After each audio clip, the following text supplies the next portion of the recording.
దేవునికి కూడా వందనాలు చెల్లిస్తున్నాను. మన రెగ్యులర్ పోర్షన్ యూదా పత్రిక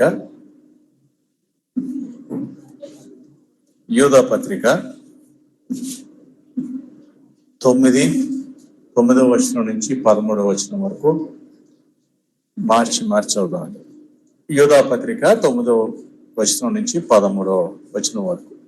అయితే ప్రధాన దూత అయిన మిఖాయేలు అపవాదితో వాదించుచు మోషే యొక్క శరీరమును గూర్చి తర్కించినప్పుడు దూషించి తీర్పు తీర్చ తీయింపక ప్రభువు నేను గద్దించును గాక అనెను. దూషించువారై వివేక శూన్యములకు మృగముల వలె వీటిని స్వామికి ఎదురుగురు వాటిని వలన తమను తాము నాశనం చేసుకుంటున్నారు. 11వ వచనం. అయ్యో వారికి శ్రమ, వారు కయ్యేను నడిచిన మార్గమున నడిచిరి, బహుమానం పొందవలని బిలాము నడిచిన తప్పు త్రోవలో ఆతురముగా పరిగెత్తిరి, కోరాహు చేసినట్టు తిరస్కారము చేసి నశించిరి. వీరు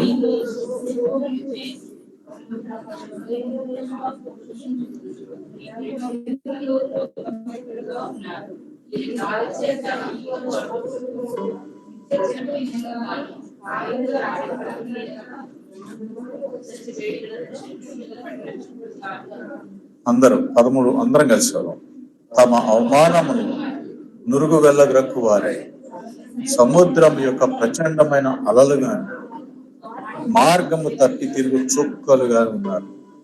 వారి కొరకు గాఢాంధకారం నిరంతరము భద్రము చేయబడింది. ప్రభు సహాయం అయితే చిన్న ప్రార్థన చేసుకుందాం. ప్రేమగల తండ్రి, మాకు ఇచ్చిన ఈ భాగాన్ని బట్టి వందనాలు తండ్రి. ఇవి మీ మాటలు కాబట్టి దీన్ని మీరే మాకు వివరించింది. ఎన్నో ప్రిపరేషన్స్ చేసి ఉండొచ్చు, ఎన్నో చదివి ఉండొచ్చు, ఎన్నో ఆలోచనలు కలిగి ఉండొచ్చు, కానీ ఏది మాకు క్షమాభివృద్ధో అవి మాకు దయచేయండి. మీ ఆశీర్వాదంతో మమ్మల్ని పంపించమని కోరుతూ ఈ భాగాన్ని మీకు అప్పచెప్పుకుంటూ యేసుక్రీస్తు వారి నామములో ప్రార్థించి వేడుకుంటున్నాం తండ్రి, ఆమేన్. గత వారం 9వ వచనంతో ఆదాం. 9వ వచనంలో ఏముంది? అయితే ప్రధాన దూతైన మిఖాయేలు అపవాదితో వాదించుచు మోషే యొక్క శరీరమును గూర్చి తర్కించినప్పుడు దూషించి తీర్పు తీర్చ తెగింపగా ప్రభువు నిన్ను గద్దించును గాక అని. ఇక్కడ మనం గత వారం చూసుకున్నాం. ఆ గత నెలలో ప్రభువు నిన్ను గద్దించును గాక అని మిఖాయేలు అన్నీ తెలుసు ఆయనకి. అంటే ఏంటి? ఈ అండర్స్టాండ్స్ కంప్లీట్లీ. ఆ యొక్క సందర్భం ఏంటో తెలుసు. ఎందుకు అపవాది మోషే యొక్క శరీరాన్ని తీసుకెళ్ళిపోవాలని, తన వశం చేసుకోవాలని ప్రయత్నిస్తున్నాడో ఆయనకి అన్నీ తెలుసు. అంతేకాకుండా అపవాది యొక్క స్టేటస్ కూడా తెలుసు. ఆ డెవిల్, ఇంగ్లీష్లో అయితే ఏముందంటే, ఈ తెలుగులో అపవాది అని ఉంది కానీ ఇంగ్లీష్లో అయితే కంటెండింగ్ విత్ ద డెవిల్ అని ఉంది. సో ఆ డెవిల్ యొక్క స్టేటస్ ఏంటో తెలుసు. అన్నీ తెలుసుండి కూడా ఆయన ఒక మాట మాట్లాడుతున్నాడు. ఏమంటున్నాడు? అతన్ని డైరెక్ట్ గా దూషించి తీర్పు తీర్చ తెగింపగా ప్రభువు నిన్ను గద్దించునుగా. కానీ ఆయన కన్నా హయ్యర్ అథారిటీ, ప్రభు యొక్క అథారిటీకి అప్పచెప్తున్నాడు ఆయన్ని. ప్రభువు నిన్ను గద్దించునుగాక అని చెప్తున్నాడు. సో ఆ ఎగ్జాంపుల్ తీసుకొని 10వ వచనం చెప్తున్నాడు. 10వ వచనంలో ఏమంటున్నాడు? వీరైతే, బట్, ఇంగ్లీష్లో అయితే బట్ తో స్టార్ట్ అవుతుంది. వీరైతే అంటే ఏంటి? దానికి ఆపోజిట్ గా మిఖాయేలు ఏ విధంగా అయితే బిహేవ్ చేశాడో అపవాదితో, దానికి వ్యతిరేకంగా వీళ్ళు బిహేవ్ చేస్తున్నారు. ఎవరు వీరు అంటే? ఎవరండి ఇక్కడ? గుర్తుందా?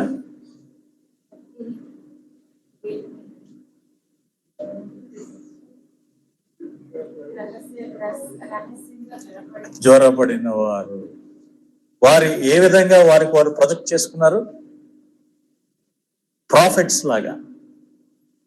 అర్థమైందా? మేము ప్రవక్తలము, మేము బోధిస్తాము, అబద్ధ బోధకులు అని పేతురు రాసిన పత్రికలు అన్నాడు. సో అంటే ఇంకా జాగ్రత్తగా వెళ్తే తర్వాత దే ఆర్ ద లీడర్స్. ఈ ఏదైతే ఈ కమ్యూనిటీ ఉందో ఈ కమ్యూనిటీలో కూడా వాళ్ళు leadership roles they are playing. అందుకే పైన ఏం రాశాడు చూడండి, 12వ వచనంలో ఒక మాట రాశాడు. ఏమన్నాడు?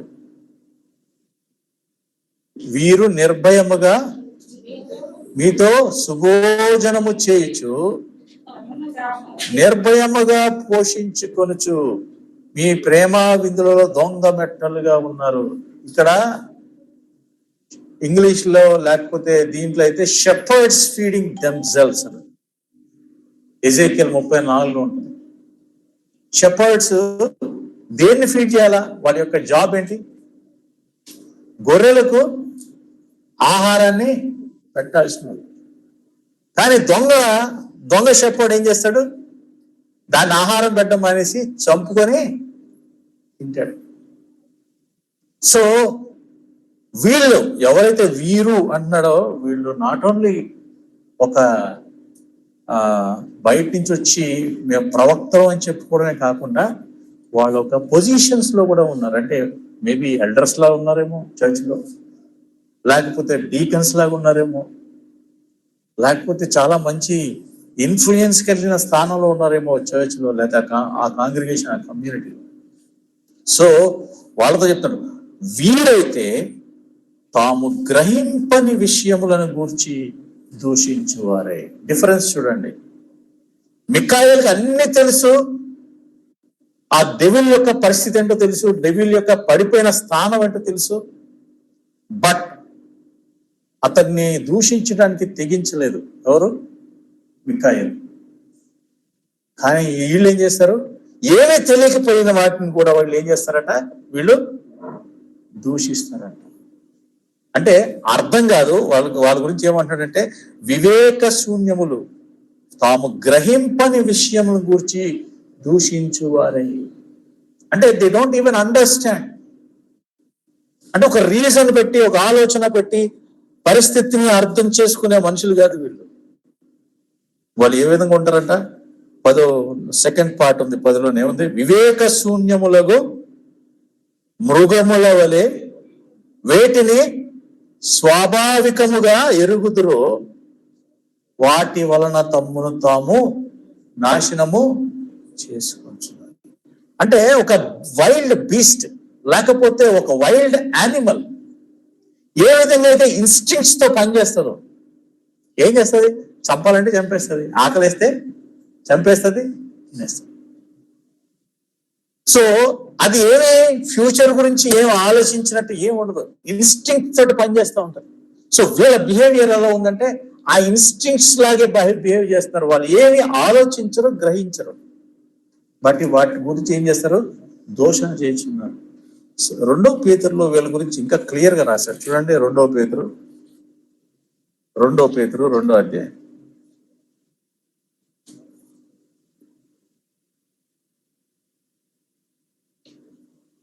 12వ వచనం, 12:13.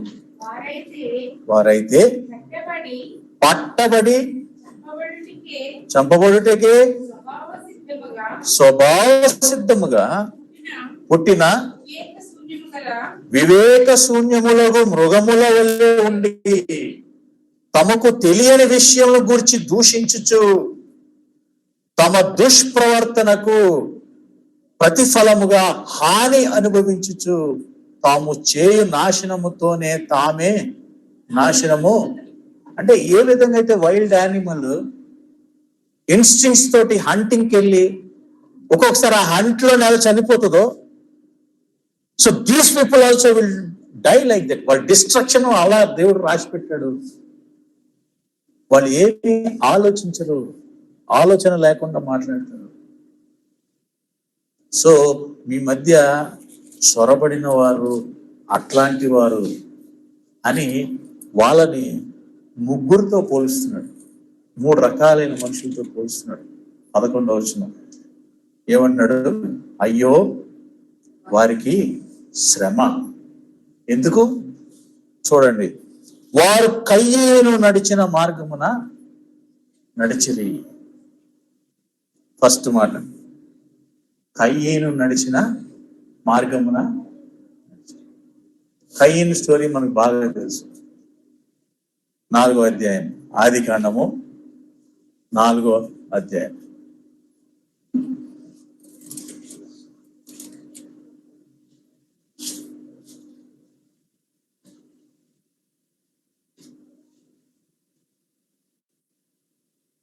మూడు 4 వచనాలు. కొంతకాలమైన తరువాత కయ్యేను పొలము పంటలో కొంత యెహోవాకు అర్పణగా తెచ్చాను. హేబేలు కూడా తన మందలో తొలుచూలున పుట్టిన వాటిలో క్రొవ్విన వాటిని కొన్ని తెచ్చను. యెహోవా హేబేలును అతని అర్పణను లక్ష్య పెట్టను, కయ్యేనును అతని అర్పణను ఆయన లక్ష్య పెట్టలేదు.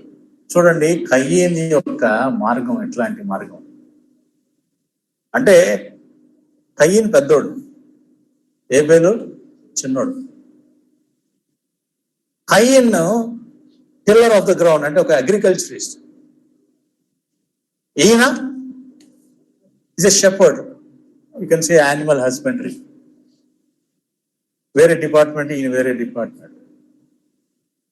అయితే ఇన్ కోర్స్ ఆఫ్ టైం ఈ వర్డింగ్ చాలా ఇంపార్టెంట్. ఏమంటున్నాడు? కొంత యెహోవాకు, పొలము పంటలో కొంత యెహోవాకు అర్పణగా తెచ్చాను. హేబేల్ది ఈయనది కంపేర్ చేస్తే, హేబేల్ ఏం చేశాడు? హేబేలు కూడా తన మందలో తొలుచూలలో పుట్టిన, అంటే అర్థం ఏంటి? ఎప్పుడైనా సరే యానిమల్లో కానీ దేంట్లో అయినా కానీ ఫస్ట్ బాన్ ఏమంటారంటే మై స్ట్రెంగ్త్ అంటారు. ఏమంటారు? నా బలం అంట. బైబిల్లో కూడా చాలా చోట్ల రాయబడాలి. అర్థమైందా? The vigour, the power, the strength of the parents is infused to the first ban. So హేబేలు తీసుకొచ్చింది ఎలాంటి అంటే, తన దగ్గర ఉన్న ఫ్లాక్స్ అన్నిటిలోకి ఫస్ట్ బాన్, అంటే బలమైనవి, అందులో కూడా ఏమన్నాయంట? తొలుచూలున పుట్టిన వాటిలో క్రొవ్విన వాటిని. అంటే అన్ని తొలుచూలు తీసుకోలే ఆయన. తొలుచూల్లో కూడా ఏది మంచి ఫ్యాక్ట్ ఉన్నాయో. ఇప్పుడు మన ఇంట్లో కూడా ఒక్కొక్కసారి కుక్క పిల్లలు పుడతాయి, కొన్ని చాలా బుజ్జిగా ఉంటాయి. అదేమో ఇంకెవరికి ఇస్తాం? ఎవరిని అడిగితే ఇంకోటి ఇస్తాం. కానీ హేబేల్ ఏం చేశాడంటే, నో, ఇది ది బెస్ట్, నా దగ్గర ఉన్నట్లో ది బెస్ట్. ఇది ఎప్పుడైతే ఇచ్చాడో అక్కడ ఒక మాట రాశాడు. దేవుడు అర్పణ అర్పించే ముందు, అర్పణ యాక్సెప్ట్ చేసే ముందు ఎవరిని యాక్సెప్ట్ చేశాడు? హేబేలును అతని అర్పణ. అందుకే హెబ్రీయులకు రాసిన పత్రిక 11వ అధ్యాయం ఏమంటే, విశ్వాసము ద్వారా హేబేలు కయ్యేను కంటే మరి శ్రేష్టమైన అర్పణను అర్పించాడు. అక్కడ విశ్వాసం అంటే మెంటల్ కాదు, విశ్వాస్యత అంటే ఏంటి? He was so thankful. కృతజ్ఞతతోటి, విశ్వాస్యతతోటి, ప్రభువా నువ్వు నాకు ఇచ్చావు, this is your produce, is not mine. Whatever the increase is yours, ఇది నీకు సంబంధించింది అనే దాంతో తీసుకొచ్చి దేవుడు యాక్సెప్ట్ చేశాడు. ఈ మనస్తత్వం లేని వాడు ఎవరు? కయ్యేను. ఏదో ఒకటి దేవుడికి ఏది పడితే అది. We don't give the best to the lord. So ఇక్కడ మనం ఒక పక్కకి వెళ్ళి ఒకసారి అండర్స్టాండ్ చేస్తే, మనం కయ్యేను లాగా ఉన్నామా? హేబేల్ లాగా ఉన్నామా? Are we giving the best to the Lord, or ఏదో ఒకటి ఇవ్వాలి కాబట్టి ఇస్తున్నామా? నో. వాచ్మెన్ నీగర్ ఏమంటాడంటే, ఈ ఆఫరింగ్ మనం ప్రతి సండే ఆఫరింగ్ పెడతాం, లేకపోతే ఇక్కడ పట్టరు కానీ అక్కడ పెడతాం, మనమైతే తీసుకొస్తాం.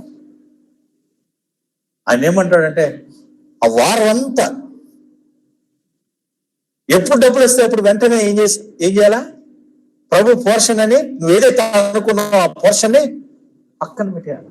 చాలా మంది ఆ రోజు పొద్దున్న మందిరానికి రాకముందు డబ్బులు ఎత్తుక్కుంటారు, లేకపోతే పర్సన్ ఎత్తుక్కొని తీసుకొచ్చి అనామకంగా తీసుకొచ్చి. That shows the attitude of Cain rather than a attitude of Abel. Abel యొక్క మనస్సాక్షిలాగా మనస్సాక్షి మన హృదయం ఉండట్లేదు. సో అక్కడ స్టార్ట్ అయింది కయ్యింది.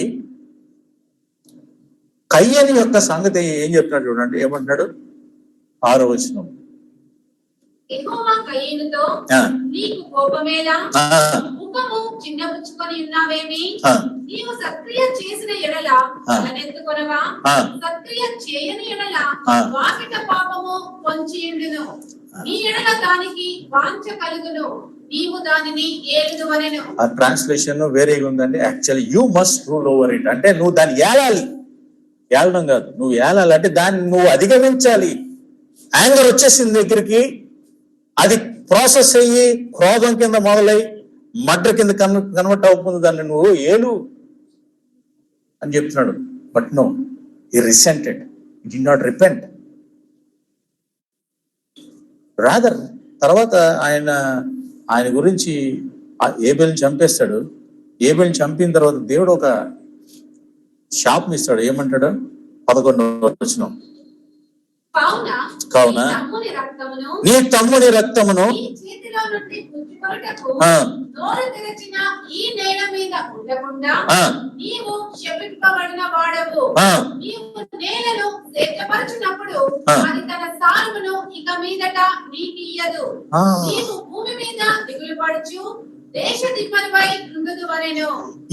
చిన్న 2 వచనాలు పట్టుకొని సెకండ్ టెంపుల్ లిటరేచర్ అంటారు. అంటే అర్థం ఏంటంటే యేసు ప్రభు ఏది దానియేలు దాటిన తర్వాత ఈ టైం అంతట్లో కూడా అప్పుడున్న రబ్బాయిస్ రాసిన లిటరేచర్ ఎంత భయంకరంగా ఉంటుందంటే కయ్యన్ గురించి వాళ్ళ అండర్స్టాండింగ్ ఏంటంటే, కయ్యన్ అంటే మీనింగ్ ఏంటంటే అక్వైర్డ్ అని అర్థం, అంటే సంపాదించుకున్నట. అందుకే ఆమె పేరు పెట్టింది, నేను యెహోవా వలన ఇతనని. అంటే ఆ మాటలో వాళ్ళ యొక్క ఇంటర్ప్రిటేషన్ ఏంటంటే, జూట్కి ఆ లిటరేచర్ అంతా అవైలబుల్, మనం చూస్తూ ఉంటాం, అక్కడక్కడ కోట్ చేస్తూ ఉంటాడు. ఆ లిటరేచర్ ప్రకారం వాళ్ళు అనేది ఏంటంటే, కయ్యన్ ఎలాంటి వాడు అంటే సమస్తమును ఎక్వైర్ చేసుకునే మనస్తత్వం కలిగిన వాడు, ఇచ్చే మనస్తత్వం లేనివాడు. తన పేరు బట్టి acquired, he want acquire everything for himself. అట్లాంటి వాడికి ఇప్పుడు ఒక శాపం వచ్చింది. ఏమంటాడు, ఆ రోజుల్లో వన్ ఆఫ్ ద ఎకనామికల్ గా నువ్వు గ్రో అవ్వాలంటే ఏంటంటే ల్యాండే ఉండాల, ల్యాండ్ ప్రొడ్యూస్ అవ్వాలా. ఆ ల్యాండ్ ప్రొడ్యూస్ అయిన దాన్ని బట్టి నువ్వు నీ యొక్క మనీ కూడా ఇంక్రీజ్ అవుతూ ఉంటది. లేదా నీకు క్యాటిల్ ఉండాలా, క్యాటిల్ అన్నా ఇంక్రీజ్ అవ్వాలి. ఇక్కడికేమో ఇతను he is a tiller of the land, he doesn't know how to shepherd the things. కాపరిగా he's unfit, only tiller of the land ఆయన. కానీ దేవుడు ఇచ్చిన శాపం ఏంటి, నువ్వెక్కడ టీల్ చేస్తే, నువ్వెక్కడ వ్యవసాయం చేస్తే ఆ వ్యవసాయం ఏమవుతుంది, ఏ భూమి కూడా నీకు. దాని వల్ల నువ్వేం చేస్తావు, దేశ దిమ్మరు. అంటే ఇక్కడ వస్తావు, అగ్రికల్చర్ చేస్తావు, కానీ రిజల్ట్ రాదు, ఆటోమేటిక్ ఏం చేస్తావు, యూనిట్ అనదర్ ప్లేస్. అక్కడ ట్రై చేస్తావు, అక్కడ రాదు, దెమ్మరివై, దేశ దెమ్మరివై తిరుగుతా. కానీ ఆ కిందకి వెళ్ళేటప్పటికి ఏముంది, 16వ వచనం. అప్పుడు కయీను యెహోవా సన్నిధిలో నుండి బయలుదేరి వెళ్ళి ఏదోను తూర్పు దిక్కున లోతు దేశములో కాపురముండెను. కయీను తన భార్యను కూడినప్పుడు ఆమె గర్భవతి అయి హనోకును కనెను. అప్పుడు అతడు ఒక ఊరు కట్టించి ఆ ఊరికి తన కుమారుని పేరును పెట్టి హనోకను పేరు పెట్టెను. చూడండి, ఈయన డబ్బులు లేవు, ఈయన పొలం పొందించడానికి ఎక్కడికి వెళ్ళినా సరే పొలం ఏం చేస్తుంది, సారంగా పని చేయట్లేదు. ఇందాక అంకుల్ ఆ తలంపు తీసుకొచ్చారు ఎక్కడ, వర్షిప్ లో. మీరు భూమికి ఉప్పు అయినారు. ఉప్పు అంటే ఏంటి? భూమిలో ఉన్న మినరల్స్ ఎంత ఉప్పు దానికి. మీరు కనుక సారం లేకపోతే భూమి అంతా ఎండిపోతుంది. సో ఈ వ్యక్తి ఎక్కడికి వెళ్తున్నా ఏమైపోయిందంటే ఈ బికేమ్ ఎస్సెన్స్ కోల్పోయిన సాల్ట్ లాగా ఉన్నాడు కయ్యన్. కానీ మనం చూస్తాం దాన్ని బట్టి తన ఎకానమీ ఏం డెవలప్ కాదు. కానీ ఇక్కడ ఏముంది, హి went and built a city. How did he build the city? So the people in those days have return. దాని గురించి ఆయనకు పెద్ద రాసింది ఏంటంటే, యూస్ టు డూ రాబరీ. ఏం చేసుకోండ, ఇంకేం లేదు, బతకాల. అక్వైరింగ్ మెంటాలిటీ ఉంది, చంపే మెంటాలిటీ ఉంది, యాంగర్ ఉంది, సంపాదించుకునే ఎబిలిటీ ఉంది, ఆ ఇన్స్టింక్ట్ ఉంది. What he will do? So second temple literature లో వాళ్ళు రాసేది అంటే, is not only he used to acquire by robbery. దోచుకునే మనుషుల దగ్గర he became a big leader and started building a city. So ఈ బ్యాక్గ్రౌండ్ లో ఏమంటాడంటే, దట్స్ హౌ దీస్ పీపుల్, ఎవరు మీ దగ్గర ఉన్న ఈ ఫాల్స్ ప్రాఫిట్స్, వాళ్ళ యొక్క బిహేవియర్ అలాంటిది సుమా. అందుకే దానికి అనుగుణంగా ఏమని రాశాడు చూడండి అక్కడ యూదా పత్రికలోనే,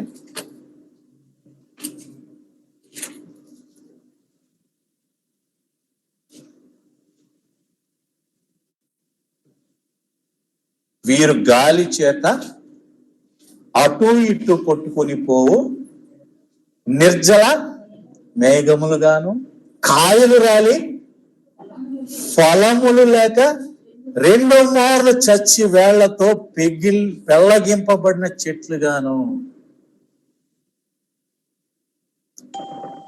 సో ద కయీన్ స్టోరీ ఏంటంటే, ద వే ఆఫ్ కయీన్. లేకపోతే ఇక్కడ ఏం రాశాడు, కయీను మార్గమున, కయీను నడిచిన మార్గమున నడిచిరి.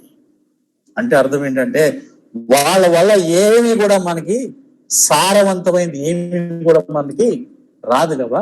మనం దోచుకొని మనల్ని వాళ్ళకి బానిసలుగా చేసుకొని వాళ్ళు రాజులుగా వెళ్తారు. ఇట్లాంటి మనస్తత్వం కలిగిన వాళ్ళు మీ దగ్గర ఉన్నారు. నెక్స్ట్ సెకండ్, బహుమానము పొందవలని బిలాము నడిచిన తప్పు త్రోవలో ఆతురముగా పడి. మనకు తెలుసు బిలాం స్టోరీ. బిలాము ద్వితీయోపదేశకాండం చూడండి, ద్వితీయోపదేశకాండం అంటే నేను మొత్తం స్టోరీ చెప్పట్లేదు, ఫైనల్ ద్వితీయోపదేశకాండం 23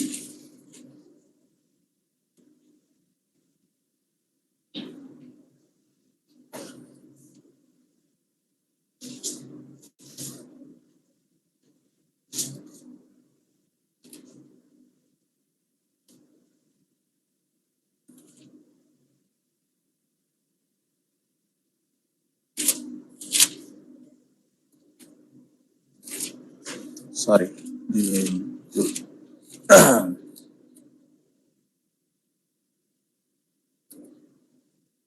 5వ వచనం 4వ వచనం 5 అయితే మీ దేవుడైన యెహోవా బిలాము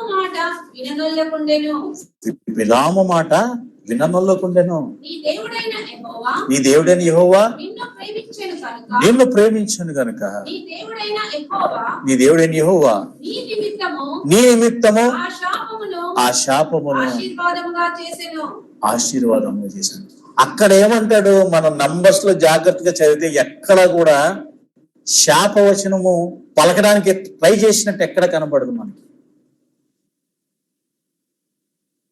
అక్కడ మాత్రం చాలా సిన్సియర్ గా చెప్తాడు. ఫస్ట్ టైం వాళ్ళందరూ వచ్చి అడిగినప్పుడు, ప్రిన్సెస్ వచ్చి అడిగినప్పుడు మోయాబైట్స్, నన్ను యెహోవా ఏది చెప్పమంటే నేను అదే చెప్తాను, నేను ఇంకోటి చెప్పను అంటున్నాడు. కానీ తన లోపల ఇంటెన్షన్ ఏంటి ఇక్కడ రాస్తున్నాడు ద్వితీయోపదేశ కాండంలో. ఏమంటున్నాడు, నీ నిమిత్తము ఆ శాపమును, తన లోపల ఇంటెంట్ ఏంటంటే ఎలా ఒకలాగా వచ్చి శపించాలనే ఉద్దేశంతో వచ్చాడు ఇక్కడికి ఇలా.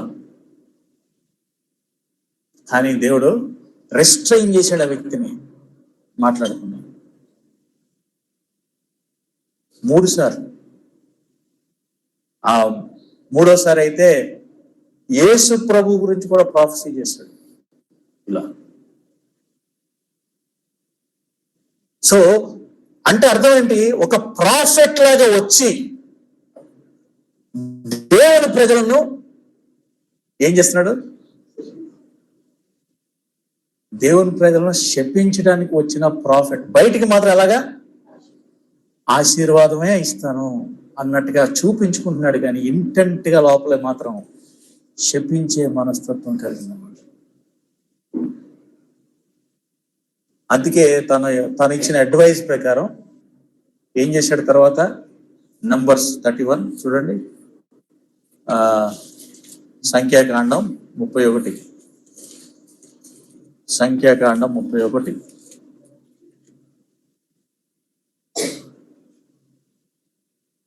16వ వచనం. ఇదిగో బిలాము మాటను బట్టి పేయోరు విషయంలో ఇశ్రాయేలుల చేత యెహోవా మీద తిరుగుబాటు చేయించిన వారు వీరు కారా, అందుచేత తెగులు పుట్టిండను కదా. ఎవరంటండి దీని అందరికీ కారణం? తర్వాత 25వ అధ్యాయంలో ఏముంటది, మోయాబు స్త్రీలు వచ్చి ఇశ్రాయేలుని మోహించారు. వెంటనే దేవుడు ఏం చేశాడు, ఒక తెగులు తీసుకొచ్చి మొత్తం అందరినీ నాశనం చేశాడు. ఎందుకు జరిగింది అది అంటే నంబర్స్ లో చెప్తున్నాడు. ఏమంటున్నాడంటే, బిలాము ఇచ్చిన అడ్వైస్. బిలాము ఏ విధంగా వచ్చాడంటే, వీళ్ళని కర్స్ చేద్దామని వచ్చాడు, శపిద్దామని వచ్చాడు. దేవుడు ఆశీర్వచనం చెప్పమన్నాడు, ఆశీర్వచనం చెప్పాడు. కానీ ఎలా ఒకలాగా తన వచ్చిన దాన్ని ఏం చేయాలా, తన గిఫ్ట్ ఇస్తా అన్నాడు. ఏమిస్తా అన్నాడు, నువ్వేం అడిగితే అది ఇస్తానన్నాడు. దాన్ని సంపాదించుకోవాలా. కాబట్టి ఒక అడ్వైస్ ఇచ్చేయాడు. అడ్వైస్ ఏంటంటే, యెహోవాకు మీ దేవతలంటే అడదు. మీరేం చేస్తారంటే మోయాబు స్త్రీలను పంపించండి, పంపించి వాళ్ళని సెడ్యూస్ చేయండి, ఇశ్రాయేలు అందరినీ సెడ్యూస్ చేసి మీ దేవతలకు వాళ్ళు పూజ చేసేటట్టు చేయండి. అది చేస్తే చాలు, యెహోవా పాపం వాళ్ళ మీదకి. So he is an archetypal rival to God's people Balaam. కానీ బయటికి ఎలా వచ్చాడు, వాళ్ళని ఆశీర్వదించడానికి వచ్చిన ప్రవక్తలాగా ప్రొజెక్ట్ చేసుకుంటాడు. ఎందుకు చేశాడంటే గెయిన్ సెయింగ్. ఇక్కడ రాశాడు కదా, ఏమన్నాడు, తాను దేనికోసం అట్లా చేశాడంటే అండి,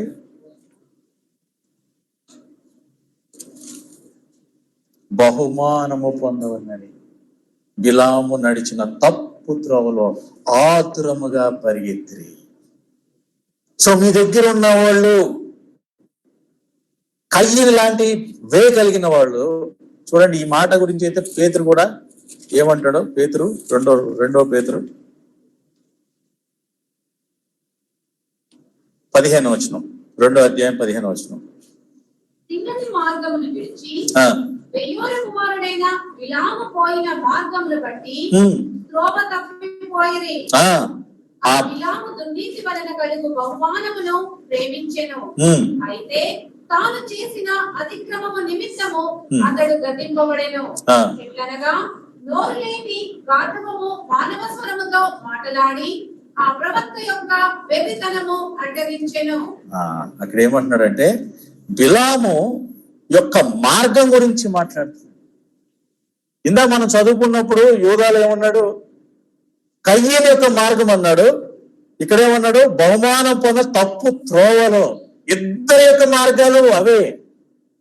గెయిన్ ఏ విధంగా సంపాదించాలి, ఎదుటి వాళ్ళని ఏ విధంగా వాళ్ళ యొక్క ఏమంటారు వీక్నెస్ ని మనం క్యాష్ చేసుకొని మనం పైకి రావాలి. సో ఇలాంటి మనస్తత్వం కలిగిన వాళ్ళే యూదా రాస్తున్నాడు అక్కడున్న సమాజానికి. ఈ దగ్గరికి వచ్చిన వాళ్ళు ప్రవక్తల్లాగా వచ్చి ఆ దేవుని ప్రజలను మోసం చేసేవాడిగా. తర్వాత మూడోదిగా ఉంది, ఏమన్నాడండి? కోరాహు చేసిన తిరస్కారం చేసి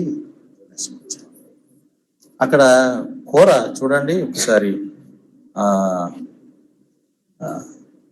సంఖ్యాకాండము 16వ అధ్యాయం. సంఖ్యాకాండం 16వ అధ్యాయం.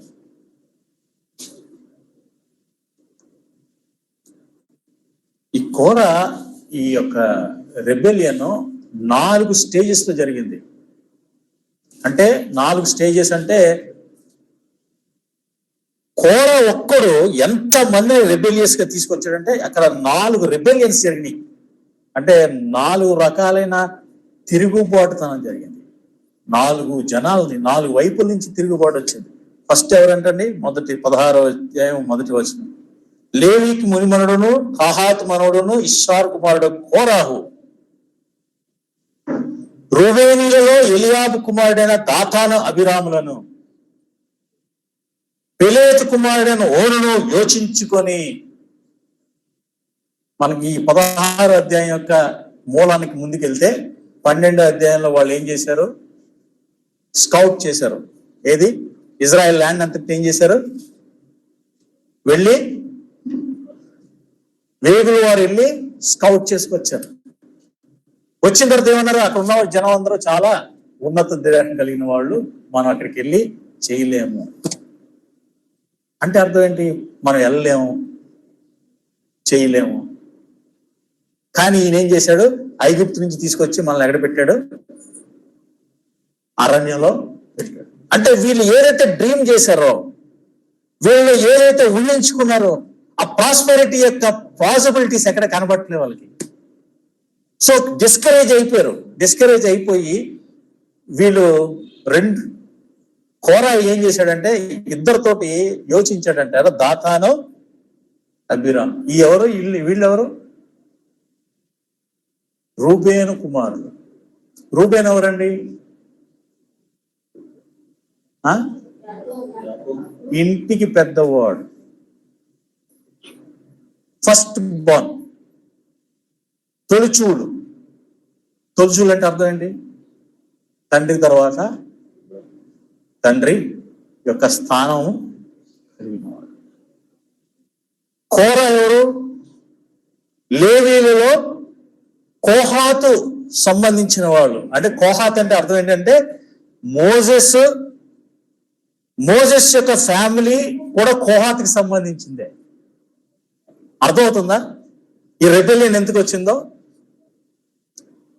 చిన్నాన్న పెద్దనాన్న పిల్లలు ఎవరు? కోరాని మోషే సిబ్లింగ్స్ లాంటి వాళ్ళు. అంటే అర్థం ఏంటంటే పెద్దనాన్న చిన్నాన్న పిల్లలు. వీడు మనల మీద రూల్ చేస్తున్నాడు. అర్థమవుతుందా? మోషే మనల్ని రూల్ చేస్తున్నాడు. నేను నాకు వాడికి తేడా ఏంటి? మా ఇద్దరికి ఒకటే తండ్రి కోహాతే, ఆయన పైన లేవి. నాకు లేనిదేంటి ఈయనకేంటి? అర్థమవుతుందా?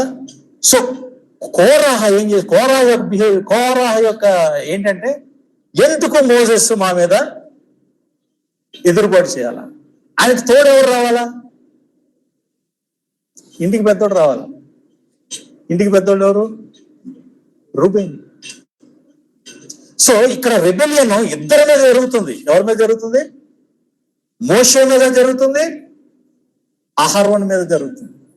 అందుకే వాళ్ళు ఏమన్నారు చూడండి, 3వ వచనం, మోషే అహరోనులకు విరోధముగా పోగుపడి.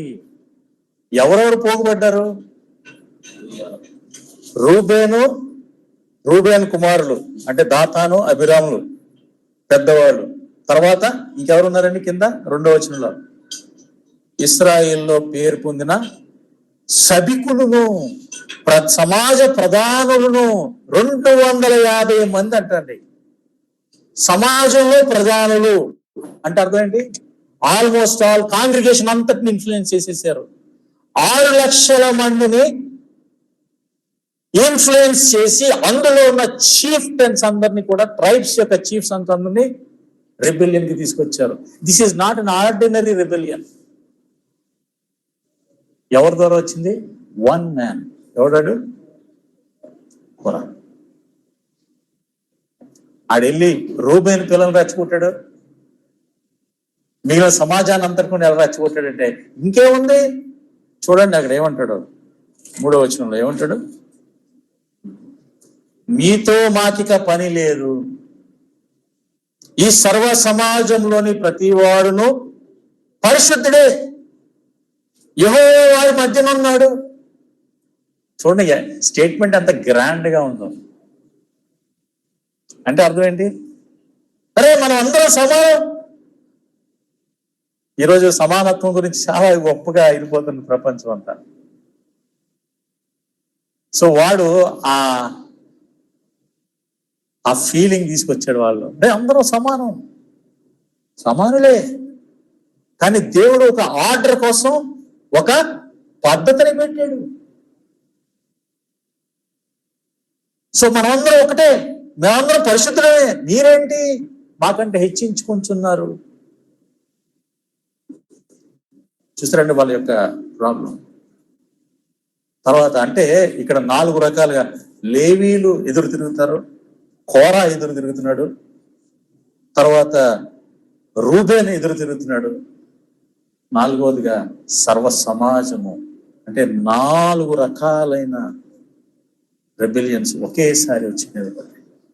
దీని అందరికీ కారణం కోరా. మనకు తెలిసిన తర్వాత ఏమైందో అంటే, కోరా ఇప్పుడు ఏం చేస్తున్నాడంటే వీళ్ళందరిని ఎలా ఇన్ఫ్లుయెన్స్ చేశాడు? ఏ విధంగా ఇన్ఫ్లుయెన్స్ చేశాడు? అరే నేను మీతో సమానుణ్ణి, మనమందరం ఒకటే, వీళ్ళేం పెద్దోళ్ళు అనుకున్నావా అని ఒక రకమైన సమానత్వాన్ని తీసుకొచ్చి ఆమె రెచ్చగొట్టేసి ఆ లీడర్షిప్ మీద వేసేసాడు. సో మీ దగ్గర ఉన్న ఈ ఫాల్స్ ప్రాఫిట్స్ కూడా అట్లాంటి రాంగ్ యూనిటీ అనేది తీసుకొచ్చి మీ యొక్క సమాజాన్ని దేవునికి వ్యతిరేకంగా చేస్తారు. చూడండి అక్కడ ఏముందో, అక్కడ ఏముంది నంబర్స్ లో,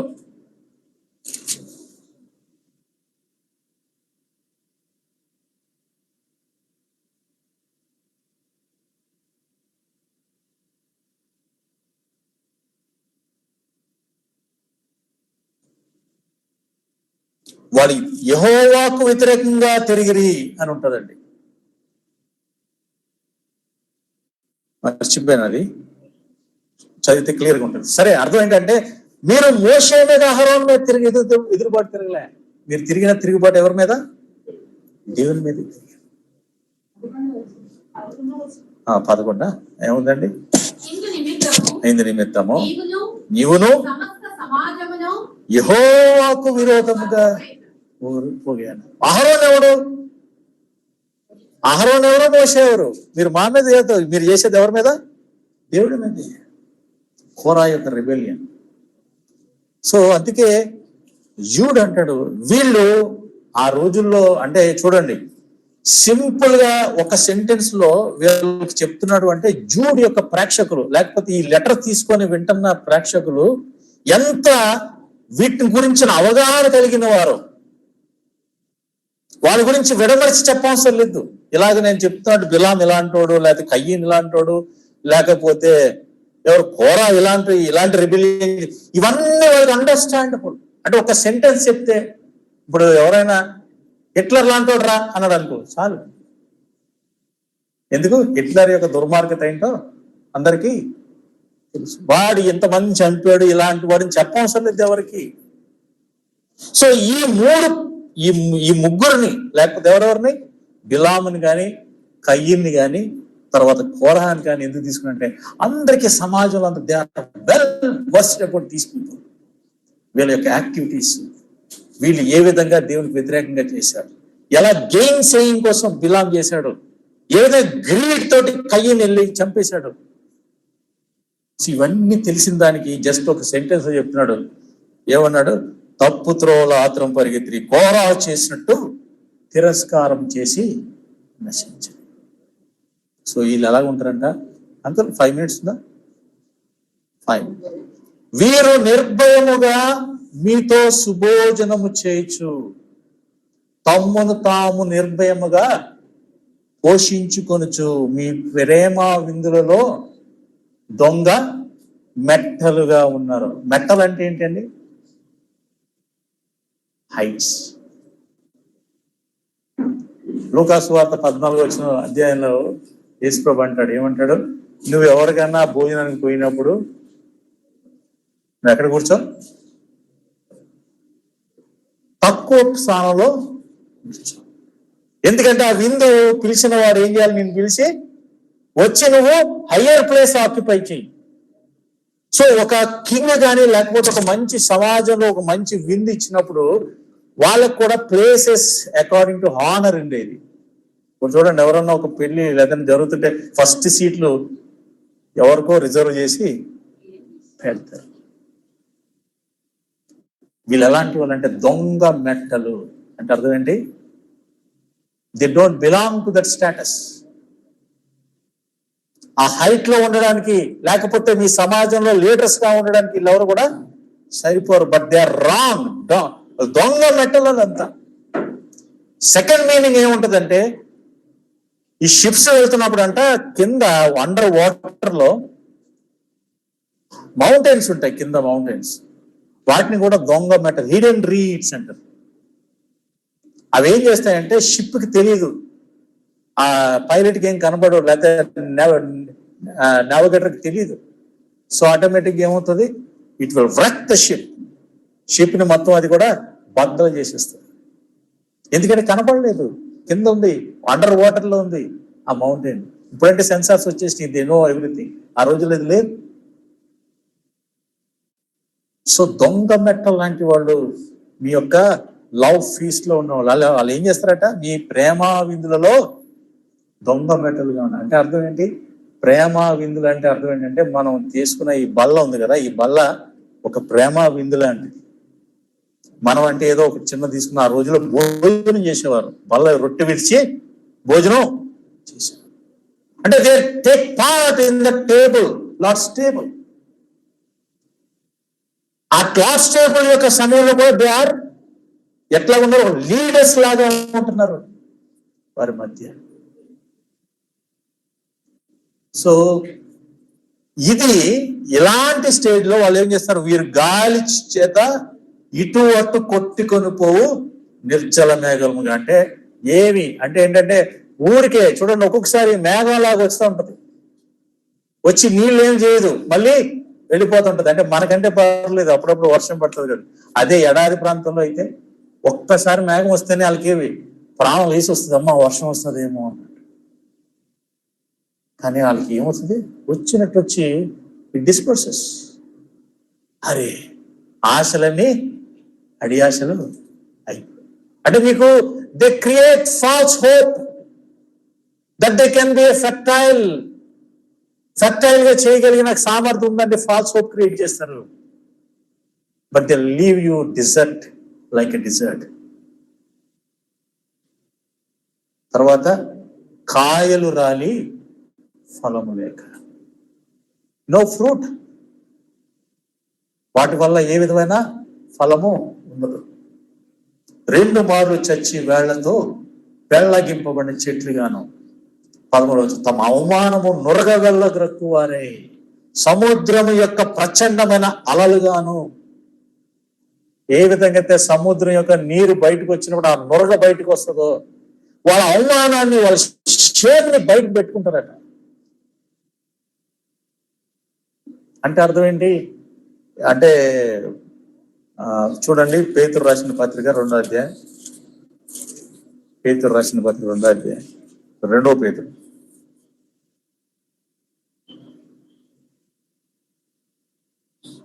14వ వచనం.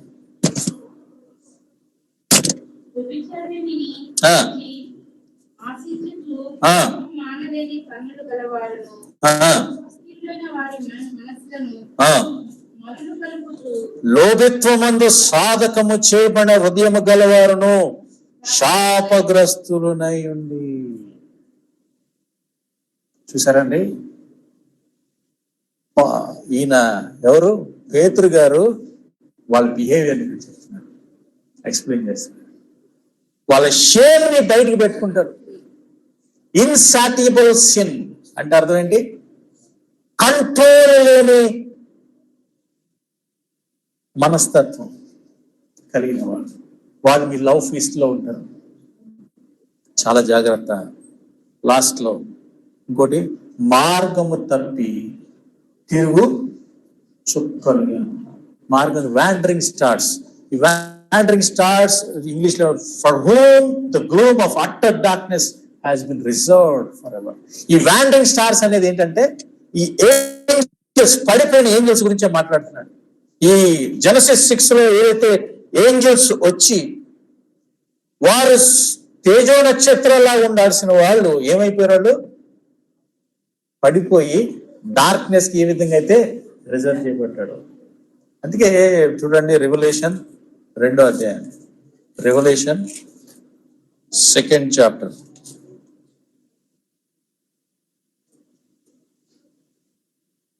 నేను వాళ్ళకి I will give the morning star అంటాడు. చూడండి, వేకువ చుక్క నేను ఇచ్చేదన్ను.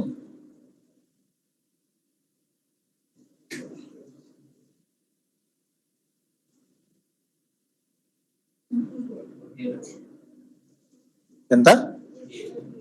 28.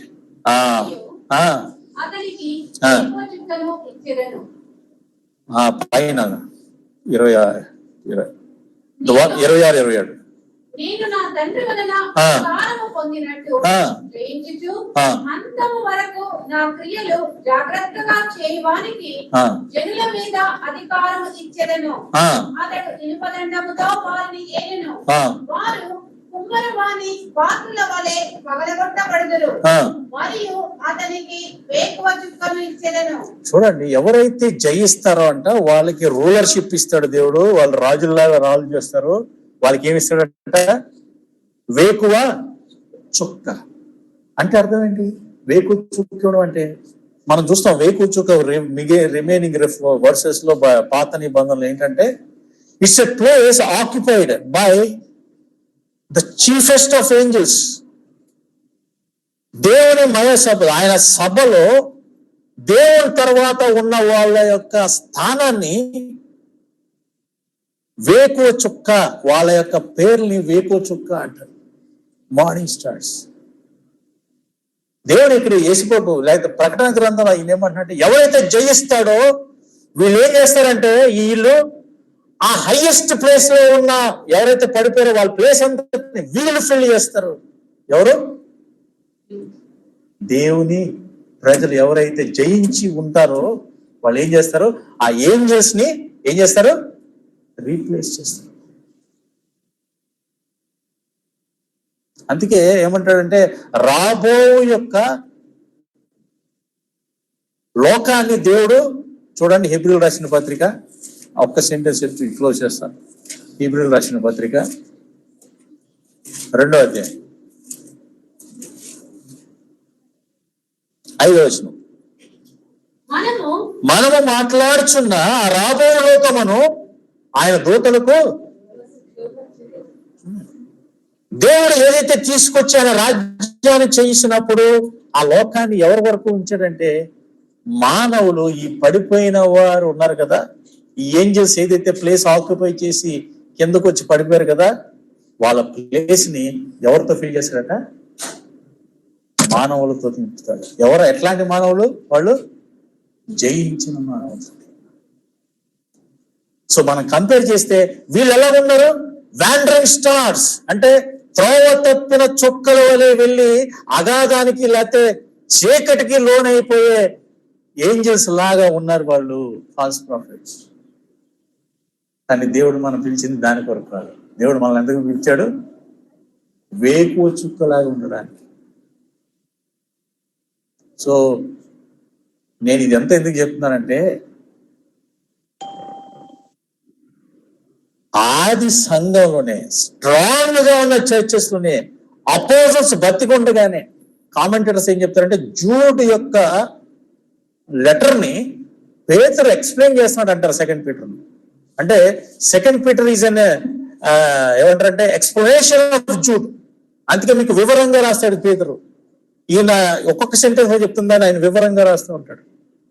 అంటే పేతురు అలాంటి గొప్పవాళ్ళు ఉన్నప్పుడే ఇంత భయంకరమైన సిచ్యుయేషన్ వస్తే ఈ రోజుల్లో కూడా అట్లాంటివి చాలా వచ్చే అవకాశాలు ఉన్నాయి. కాబట్టి మనం వారిని గ్రహించాలి. ఒకవేళ అట్లాంటి మనస్తత్వం కానీ మనలో ఉంటే కూడా మనం దాన్ని ఏం చేసుకోవాలా? సరి చేసుకోవాలి. దేవుడు ఆ విధంగా నాకు, మీకు, అందరికీ అట్లాంటి మనసుతోటి సరి చేసుకోవడానికి సహాయం చేయను గాక. ఆమేన్.